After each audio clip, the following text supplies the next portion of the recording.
Road ప్రమాదరహితంగా రాష్ట్రాన్ని తీర్చిదిద్దడమే తమ లక్ష్యమని రవాణా శాఖ మంత్రి మహేందర్ రెడ్డి స్పష్టం చేశారు.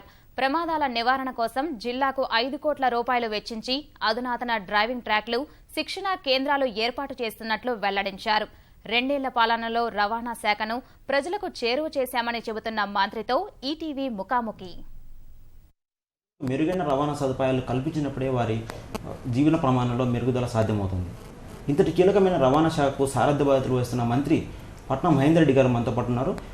తెలంగాణ ఆవిర్భవించి 2 ఏళ్లు పూర్తి చేసుకున్నటువంటి సందర్భంలో ఈ 2 ఏళ్లలో రవాణా శాఖ పరంగా ఎలాంటి ప్రగతిని సాధించారు, అలాగే వచ్చే 3 ఏళ్లలో ఎలాంటి అభివృద్ధి చర్యలు తీసుకోబోతున్న విషయాన్ని ఆయన అడిగి తెలుసుకుందాం. సార్ నమస్తే. సార్ నమస్తే. 2 ఏళ్ల పాలనలో రవాణా శాఖ పరంగా ఎలాంటి ప్రగతిని సాధించారు? 2 ఏళ్లలో కూడా రవాణాతో పాటు ఆర్టీసీ కూడా తెలంగాణ 10 జిల్లాల్లో కూడా రోజు 10,400 బస్సులు రోజు గ్రామాల్లో ఇటు పట్టణ ప్రాంతాల్లో నడుస్తున్నాయి. 90 లక్షల మంది రోజు ప్రయాణం చేస్తారు. నష్టం వచ్చినా కూడా సేవలు అందేనికే పల్లె వెలుగు బస్సులు గ్రామాల్లో నష్టం వచ్చినప్పటికీ కూడా అన్ని గ్రామాల్లో కూడా బస్సులు నడుపుతున్నాం. ఈ మధ్యకాలంలో గౌరవ ముఖ్యమంత్రి గారు ఎప్పుడు లేని విధంగా రోడ్లకు కూడా పెద్ద ఎత్తున కోట్లాది రూపాయలు ఇవ్వడంతో అన్ని రోడ్లు కూడా చక్కగా అవుతున్నాయి. ప్రతి గ్రామానికి బస్సు పోవాలంటే కూడా రోడ్లు కావాలి కాబట్టి 10,000 కోట్లు మొదటగా బడ్జెట్లో పెట్టి రోడ్లు చక్కగా అయినాయి. ఆర్ఎంబి కానీ పంచాయరాజ్ 5,000 కోట్లు పెట్టి ఎక్కడైతే ఇంకా గ్రామాలు 1,200-1,100 గ్రామాలు ఉన్నాయి, బస్సులో ఉన్నటువంటి గ్రామాలు, వాటిని గుర్తించినాం. ప్రతి జిల్లాకు ఎంత అవసరం ఉంటే అన్ని నిధులు కూడా ఇస్తున్నాం. సార్, ప్రభుత్వానికి ఆదాయం తీసుకురావడంలో ప్రధానంగా రవాణా శాఖ పాత్ర అత్యంత కీలకమైనది. అంటే ఈ 2 ఏళ్లలో రవాణా శాఖ రెవెన్యూ పరంగా రవాణా శాఖ ఎలాంటి వృద్ధి సాధించింది? ఈ 2 ఏళ్ళలో టార్గెట్ ఏదైతే 2,009 కోట్లు కూడా మేము టార్గెట్ ఏదైతే ఇచ్చిందో పోయినసారి కానీ ఈసారి కూడా చాలా మెరుగున్నది. పోయిన ఆంధ్ర రాష్ట్రం మా రాష్ట్రం చూస్తే 2 రాష్ట్రం కన్నా ఎక్కువ మెరుగులో మరి మా డిపార్ట్మెంట్ కూడా పనిచేస్తున్నది. మొన్న రివ్యూ చేసినాం. 2,009 కోట్లు కూడా ఇచ్చిన టార్గెట్ ప్రకారంగా మరి పనిచేయడం కూడా జరుగుతున్నది. రవాణా శాఖలో ప్రధానంగా మీరు చాలా వరకు ఆన్లైన్ సేవలను చేశారు. ఆన్లైన్ సేవలు చేయడం వెనుక ముఖ్య ఉద్దేశం ఏంటి? దీనివల్ల ఎలాంటి ఫలితాలు వస్తున్నాయి? ఆన్లైన్ చేయడం వల్ల ప్రజలకు మీకు ఇంటికే వచ్చే విధంగా ఆన్లైన్ ద్వారా మీకు లైసెన్స్ ఇవ్వడం ఇలాంటివన్నీ కూడా ఏర్పాటు చేసి, ఇంకోటి ఏంటంటే ఆన్లైన్ సిస్టమ్ పెట్టడం లేదంటే కరప్షన్ అనేది ఉండదు. ప్రజలు కూడా చాలా సంతోషంగా ఉన్నారు. మాకు ఫోన్ చేసి చెప్తున్నారు. సార్, చూస్తే కనుక ప్రతిరోజు అంటే ఏదో ఒక చోట ఖచ్చితంగా రోడ్డు ప్రమాదాలు అనేది సర్వసాధారణంగా అయిపోయాయి. రోడ్డు ప్రమాదాలు ఎందుకు జరుగుతున్నాయి అనుకుంటున్నారు? దానికి సంబంధించి రోడ్డు ప్రమాదాలు నివారించేందుకు ప్రభుత్వ పరంగా ఎలాంటి చర్యలు తీసుకుంటారు? రోడ్డు ప్రమాదాల్లో ఏంటంటే ఎక్కువ స్పీడ్ పోవడం వల్ల, మద్యం సేవించడం వల్ల, సెల్ ఫోన్లు మాట్లాడడం వల్ల, దీనివల్ల కూడా ఎక్కువ అనుభవం లేనటువంటి డ్రైవర్లు ఉండడం వల్ల ఈ యాక్సిడెంట్లు అవుతున్నాయి. ఈ తెలంగాణ రాష్ట్రంలో మొన్ననే 18 కోట్లతోటి సిసిల్ల కేటీఆర్ నేను పోయి మరి చెన్నై తర్వాత మన దగ్గర వచ్చింది. ఈ సౌత్ ఇండియాలో 2,000 మందికి ప్రతి సంవత్సరం కూడా ట్రైనింగ్ ఇచ్చి బయట పంపడానికి కూడా ఏర్పాటు చేస్తున్నాం. ప్రతి జిల్లా కూడా ట్రైనింగ్ చేయడానికి కూడా వారికి క్లాసెస్ తీసుకొని కూడా 5 కోట్లు అంటే సెంట్రల్ గవర్నమెంట్ కూడా సహకరిస్తుంది. యాక్సిడెంట్ కొత్త డ్రైవర్ వచ్చి బస్సులో వెళ్తాడు, కొత్త డ్రైవర్ వచ్చి లారీలో వెళ్తాడు. అట్లా కాకుండా అనుభవం ఉన్నటువంటివి, ఎందుకంటే క్లాసెస్ చెప్పి ట్రైనింగ్ ఇచ్చి ఆ లైసెన్స్ ఉన్నటువంటి యాక్సిడెంట్ తగ్గడానికి అవకాశం ఉంటుంది. మరి మా డిపార్ట్మెంట్ ముఖ్యంగా అన్ని డిపార్ట్మెంట్ సేవల్లో తీసుకొని అటు పోలీసు కానీ ఆర్ఎంబీ డిపార్ట్మెంట్ తీసుకొని కూడా కంట్రోల్ చేయడానికి ప్రయత్నం చేస్తున్నాం. సార్, హైదరాబాద్ నగరంలో చూస్తే కనుక ముంబై తరహా రవాణా వ్యవస్థను ఏర్పాటు చేయాలని గతంలో ప్రకటించారు. ఈ ఏర్పాటు ఎంతవరకు వచ్చింది? ఎప్పటిలోగా ముంబై తరహా రవాణా వ్యవస్థను ఇక్కడ చూడొచ్చు? గౌరవ ముఖ్యమంత్రి గారు ఆదేశాల మేరకు మేము ముంబై పోవడం జరిగింది. హోమ్ మినిస్టర్ గారు, నేను, పోలీస్ కమిషనరు, గ్రేటర్ కమిషనర్ అందరం కూడా అధికారులతో పోయి అక్కడ మేమే ఏ విధంగా ఉన్నది అంటే బస్సెస్ అన్నీ కూడా ప్రజలందరూ కూడా ముంబైలో లైన్లో వచ్చి ఎక్కడం జరుగుతుంది. అటు మెట్రోకు ఆర్టీసీకి ఎక్కడైతే ఉందో అక్కడ కూడా లింక్స్ ఉన్నాయి అన్నీ కూడా. దాని ద్వారా ఏంటంటే సిస్టమేటిక్గా బస్సు ఎక్కిపోతుంటారు కాబట్టి ఇబ్బంది కాకుండా ఆ పద్ధతిలో మన హైదరాబాద్లో కూడా బస్సులు నడపాలని ఇప్పుడు సెక్రటరీ దగ్గర కానీ వనస్థలిపురంలో కానీ ప్రజలందరూ కూడా లైన్లో పోయి బస్సు ఎక్కుతుంటారు. ఆ సిస్టమ్ చేయడం వల్ల చాలా బాగుంటుందని చెప్పేసి గవర్నమెంట్ కూడా ముంబైలో ఎట్లుందో అట్లా రిపోర్ట్ ఇవ్వడం జరిగింది. ఆ పద్ధతిలో కూడా చేయడానికి మెట్రో కూడా తొందరగా స్టార్ట్ అయిపోతే మెట్రో నుంచి సికింద్రాబాద్ రైల్వే స్టేషన్ కానీ ఎక్కడెక్కడైతే మెట్రో పోతుందో అక్కడ మెట్రో నుంచి మళ్ళీ డైరెక్ట్గా లింక్ ఉండాలి. ప్రజలకు ఎక్కడ పోవడానికి ఫ్రీగా ఉండాలి. మెట్రోలో పోవాలి, రైల్వే స్టేషన్ రైలు ఎక్కేటోళ్ళు రైలు పోవాలి, బస్సులు పెట్టి అట్లా విధంగా సిస్టమ్ అంతా కూడా ప్లాన్ చేయడం జరిగింది. తప్పకుండా హైదరాబాద్ నగరంలో కూడా ముందు ముంబై తరగా చేయడానికి ప్రయత్నం చేస్తాం. సార్, హైదరాబాద్ నగరంలో ప్రధానంగా మహిళల భద్రతకు సంబంధించి చర్యలు ప్రవేశపెట్టడం జరిగింది. పనితీరు ఎలా ఉంది? వీటిని ఇంకా సంఖ్య పెంచే అవకాశం ఏమైనా ఉందా భవిష్యత్తు? షీ క్యాబ్లు ఎక్కువ కూడా మహిళలకు అందరికీ డ్రైవర్లందరూ కూడా శిక్షణ ఇస్తున్నాం. మహిళా డ్రైవర్లను ఎక్కువ వాళ్ళకు ట్రైనింగ్ ఇచ్చి వాళ్ళకు అవకాశాలు ఇస్తున్నాం. మహిళలకు కూడా ఎక్కువ స్పెషల్గా బస్సెస్ కూడా వేయడం జరిగింది. సిటీ దగ్గర బస్సులు కూడా వేయడం జరిగింది. హైదరాబాద్లో ఒక్కొక్క బస్సు ₹1,00,00,000 చక్కగా ఏసీ బస్సులు, నాన్ స్టాప్ బస్సులు వేస్తాం.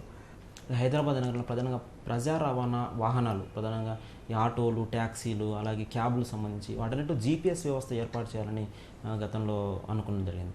ఆ వ్యవస్థ ఏర్పాటు ఎంతవరకు వచ్చింది? ఎప్పటిలోకి పూర్తవుతుంది?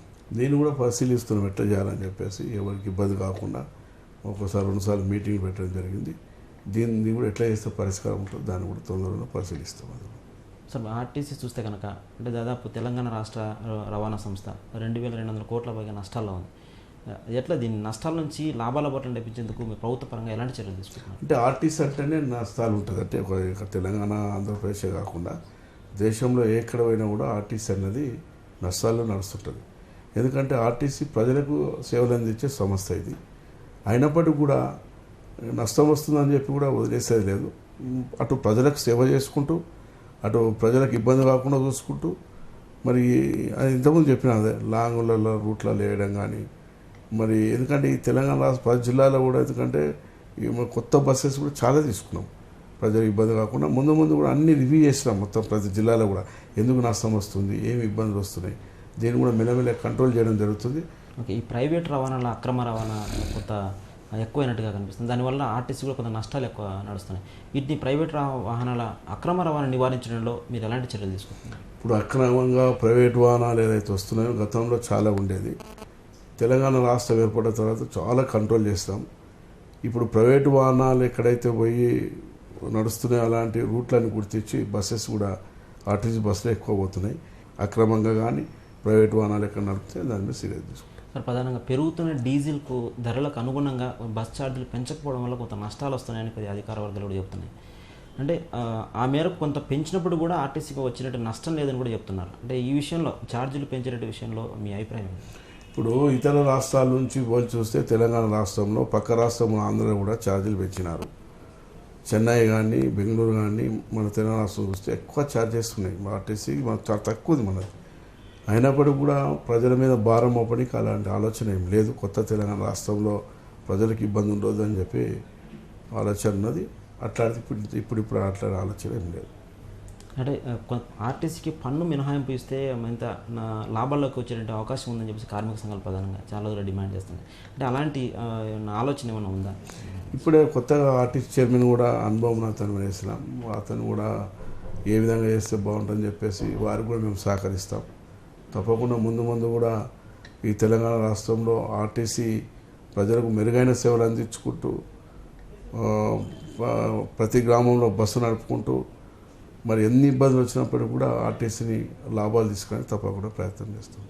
సార్, ప్రధానంగా చూస్తాను రాష్ట్ర వ్యాప్తంగా బస్ స్టాండ్లను మెరుగుపరిచేందుకు, అలాగే దూర ప్రాంత ప్రయాణికులకు మెరుగైన బస్సులను నడిపేందుకు ఎలాంటి చర్యలు తీసుకుంటారు?